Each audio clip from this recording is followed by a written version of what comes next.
This is a true crime in real time update from True Crime Today and the Hidden Killers podcast. The courtroom was heavy with tension as Circuit Court Judge Mathew Whyte delivered the sentence that would define the fate of 33-year-old Ashley Benefield, 20 years in prison. Benefield, a former ballerina once gracing the stage with elegance, now stood stoic as the hammer of justice came down.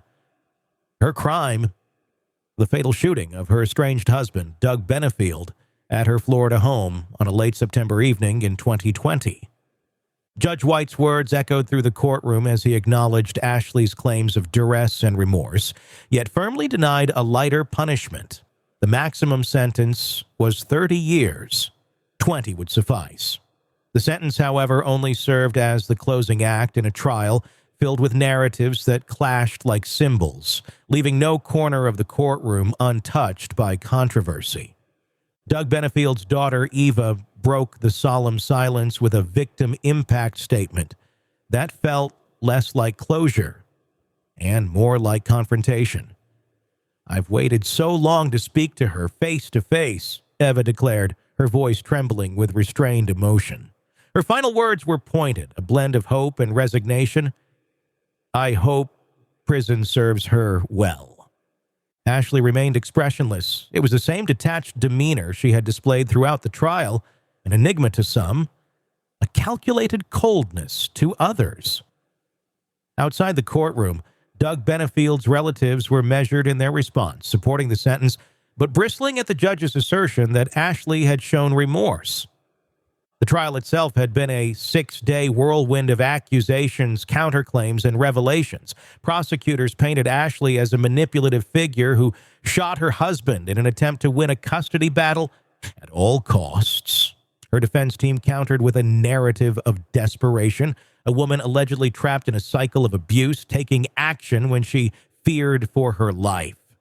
Central to Ashley's defense was her claim that Doug had been controlling and abusive, a characterization that the prosecution vehemently contested.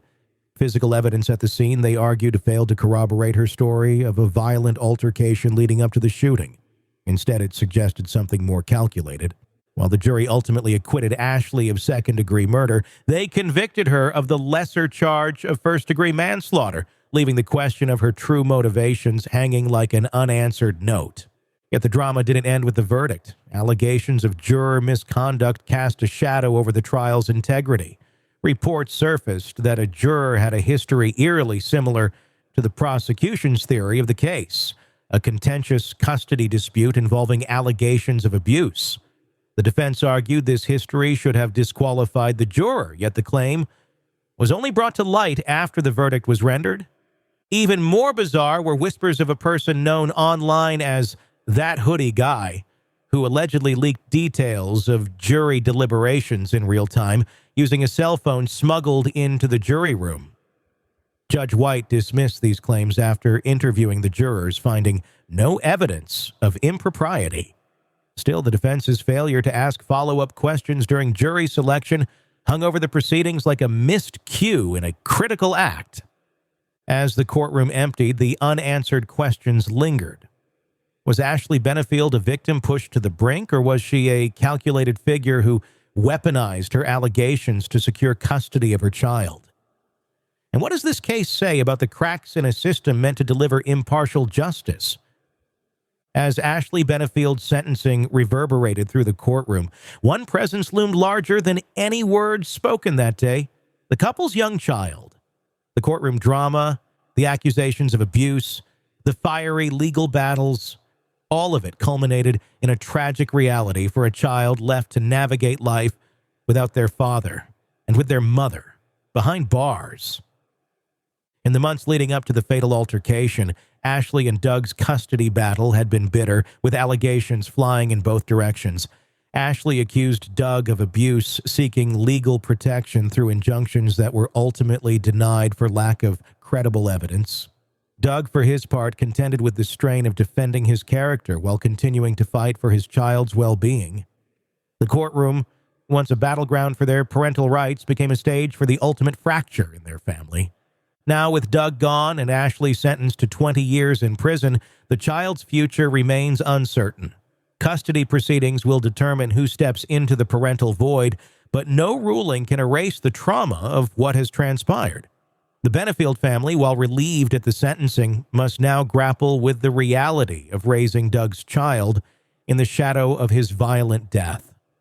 The child's role in the case was a silent one, yet it was central to the motivations of both parents.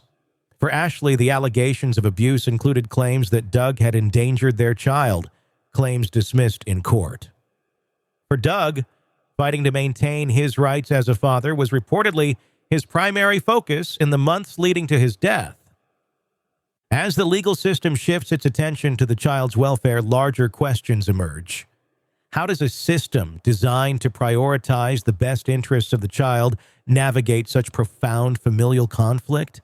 And perhaps most hauntingly, how does a child grow up carrying the weight of a tragedy they had no part in creating? That's all for now. We'll keep digging and getting you the facts. Thanks for listening, and be sure to press subscribe so you don't miss any of our updates.